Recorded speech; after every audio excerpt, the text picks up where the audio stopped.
আসসালামু আলাইকুম। আশা করি সকলে ভালো আছেন।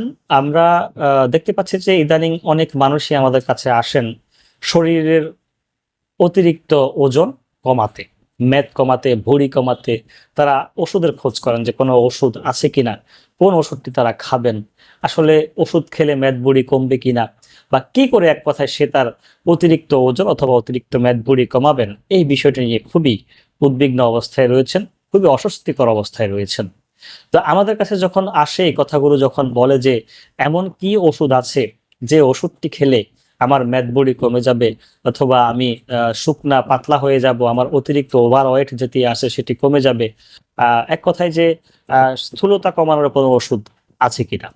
দেখুন, আপনি ওষুধ খাবেন, সেটি ভালো কথা, কিন্তু আমার জানা মতে আমি যতটুকু মেডিকেল সায়েন্স নিয়ে পড়াশোনা করেছি বা গবেষণা করেছি, বাজারে অনেক কোম্পানির ওষুধ আছে, থাকতে পারে যে স্থূলতা কমানোর জন্য বা মেদ বুড়ি কমানোর জন্য। বাস্তবিক অর্থে সেগুলো আসলে কতটুকু কার্যকর সেটা নিয়ে কথা বলতে হবে। মেদ বুড়ি বাড়ছে কেন সেটা আপনি জানেন, আবার মেদ বুড়ি কমানোর যে বিষয়টি কিভাবে কমাতে হবে সেটা হয়তো আপনি জানেন না। আপনি এই জন্য ওষুধের ধার টানতে যাচ্ছেন, ওষুধের চিন্তা করছেন যে ওষুধ খেলেই কমে যাবে। পৃথিবীতে এমন কোনো ওষুধ এখনো আবিষ্কৃত হয়নি যেটা খেলে আপনার মেদ কেটে যাবে, অথবা আপনার শরীর 80 কেজি থেকে আপনি 50 কেজিতে নেমে আসবেন, 60 কেজিতে নেমে আসবেন। এরকম কোনো ওষুধ নেই। কেননা শরীর কমানোর যে বিষয়গুলো রয়েছে, শরীর কমানোর যে ব্যাপারটি রয়েছে, এবং ওজন যে বেড়েছে, কি কারণে বেড়েছে সেটা আপনি নিশ্চয়ই ভালো করে জানেন যে আপনার অনেক ক্ষেত্রে জেনেটিকলি কিছু সমস্যা থাকে। জেনেটিকলি সকলের অতিরিক্ত ওজন, অতিরিক্ত স্থূলতা সেটা একটা বিষয় থাকে।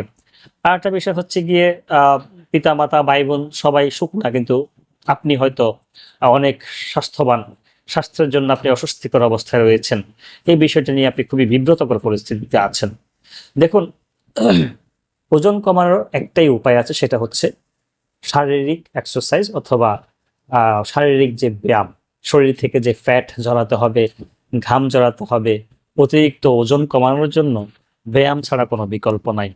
একটা হিসাব দিয়ে আপনাকে বলি যে আপনার ম্যাথটা যে বাড়ছে, সেই বাড়ার জন্য কারণ হচ্ছে কি আপনি প্রতিদিন কত ক্যালোরি গ্রহণ করছেন আর কত ক্যালোরি আপনি খরচ করছেন।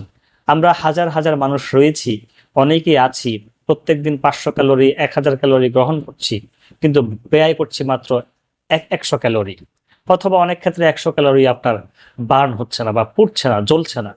আপনি অফিস আদালতে কাজ করেন, অথবা আপনি শুয়ে বসে কাজ করেন, এই কাজ করতে গিয়ে আপনার মেদবুড়িটা আসলে বেড়ে যাচ্ছে। আপনার শরীরের প্রত্যেক দিন 100 ক্যালোরি ক্ষয় হচ্ছে, 900 ক্যালোরি জমা হচ্ছে। আপনি যদি প্রতিদিন 500 ক্যালোরি গ্রহণ করেন, 100 ক্যালোরি হয়তো আপনি বার্ন করলেন, 400 ক্যালোরি কিন্তু জমা হচ্ছে। এভাবে জমা হতে হতে হতে হতেই আপনার আজকের যে স্থূলতা, আজকের যে অতিরিক্ত ওজন, সেটি এখন এই যে আপনি বার্ন করছেন না। দেখুন, আমাদের মেডিকেল সায়েন্সে স্পষ্ট বলা আছে, আপনি যা খাচ্ছেন, আপনি যত ক্যালোরি গ্রহণ করছেন তত ক্যালোরি বার্ন করছেন কিনা। প্রশ্ন হয়তো করতে পারেন যে আমি যদি 500 ক্যালোরি গ্রহণ করি, 500 ক্যালোরি বার্ন করি, তাহলে শরীরের জন্য কি থাকবে? শরীরের চিন্তা আপনাকে করতে হবে না। আপনার শরীর যেটি নেওয়ার, শরীরের ভেতরে যে অর্গানগুলো রয়েছে, এটা এক ধরনের মেশিনের মতো যদি চিন্তা করেন, বা একটা গাড়ির সাথে যদি তুলনা করেন, গাড়ি যখন চলবে তখন সে তার জ্বালানিটা ঠিক মতোই নিয়ে নিবে, না হলে কিন্তু গাড়ি চলবে না। ঠিক আমাদের শরীরের যে অর্গানগুলো রয়েছে, ভেতরের ইন্টারনাল অর্গান, লিভার আছে, আমাদের কিডনি আছে, স্টোমাক আছে, আমাদের যে লার্জ ইন্টেস্টাইন, স্মল ইন্টেস্টাইন, এই যে বিষয়গুলো রয়েছে, সেগুলো তার প্রয়োজনে সে তার আহ মানে জ্বালানিটা সে নিয়ে নিবে, গ্রহণ করে ফেলবে। বাকি যে জ্বালানিগুলো থাকবে সেগুলো আপনাকে বার্ন করতে হবে। বাকি যে ক্যালোরি থাকবে সেটা আপনাকে বার্ন করতে হবে। আপনি শুয়ে বসে থেকে আপনি ওষুধ খেয়ে ওজন কমাবেন, এ ধরনের উদ্ভট চিন্তা আসলে কিভাবে আসে আমার মাথায় ধরে না। এই জন্য যারা আসলে আমাদের কাছে আসেন তাদেরকে আমরা বলি, যখন তারা হতাশ হয়ে যায়, ভাবলাম যে ভিডিওটি করে সকলকে সচেতন করি। আসলে ওজন কমানোর কোনো ওষুধ পৃথিবীতে নাই। ওজন কমানোর একটাই উপায়, সেটা হচ্ছে কায়িক পরিশ্রম, সেটা হচ্ছে ব্যায়াম, এবং কি আপনি ক্যালোরি হিসেব করে খাচ্ছেন কতটুকু, ব্যয় করছেন কতটুকু, বার্ন করছেন কতটুকু, তার উপরে আপনার ওজনটি ডিপেন্ড করে অথবা নির্ভর করে। আপনি যদি অতিরিক্ত স্থূলতায় থাকেন, আপনি যদি অতিরিক্ত মেদ বুড়ো নিয়ে থাকেন, আপনি খাওয়ার ক্ষেত্রে হিসাব করবেন আসলে আপনি কতটুকু খেয়েছেন, কতটুকু আপনি পুড়িয়েছেন বা জ্বালিয়েছেন। আর যারা হয়তো বলছেন যে আমি তো অনেক আগ থেকে মোটা হয়ে গেছি, এখন হয়তো হিসাব করে খাচ্ছি, তারপরে শরীর কমছে না, আপনার জন্য একটাই পরামর্শ, খাওয়া আপনি ঠিক মতোই খাবেন, ফ্যাট জাতীয় খাবারগুলোকে আপনি আহ পরিহার করবেন। কিন্তু আপনি যে আগে থেকে যে মোটা হয়ে আছেন অথবা আপনার স্থূলতা বৃদ্ধি পেয়েছে, তার জন্য আপনি প্রত্যেকদিন নিয়ম করে ব্যায়াম করুন। যদি সম্ভব হয় আপনি জিমে যান, জিম করুন নিয়মিত। সম্ভব না হলে আপনি প্রত্যেকদিন সকাল এবং বিকাল শুধুমাত্র দৌড়ান। পৃথিবীতে দৌড়ানোর মতো, হাঁটার মতো ব্যায়াম, সহজ ব্যায়াম আর কিছুই নেই। আপনি হাঁটেন এবং কি রাতে একেবারে খেয়ে সাথে সাথে ঘুমিয়ে যাওয়ার যে অভ্যাসটি, সেটা পরিত্যাগ করুন।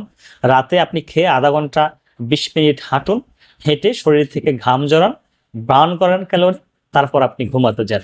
সকালবেলা আপনি ঘুম থেকে উঠে একেবারে চোখ বন্ধ করে, আপনি যদি জিমে যেতে না পারেন তাহলে আপনি দৌড়াতে থাকেন, ব্যায়াম করতে থাকেন, আপনি হাঁটতে থাকেন। তাহলে আপনার শরীর থেকে যে ঘাম যাবে, সেই ঘামের সাথে সাথে আপনার অতিরিক্ত ক্যালোরিগুলো বার্ন হবে, আস্তে আস্তে আপনি স্লিম হবেন। কিন্তু কোনো ওষুধ খেয়ে আপনি ওজন কমাবেন, এরকম উদ্ভট চিন্তা আপনি কখনোই করবেন না। এক কথায়, ব্যায়াম ছাড়া ওজন কমানোর, ক্যালোরি বার্ন করা ছাড়া ওজন কমানোর কোনো প্রক্রিয়া নাই, কোনো ওষুধ নাই। আর ওজন কমানোর অথবা ক্যালোরি বার্ন করার একটাই উপায়, সেটা হচ্ছে ব্যায়াম, ব্যায়াম এবং এক্সারসাইজ। ভালো থাকুন।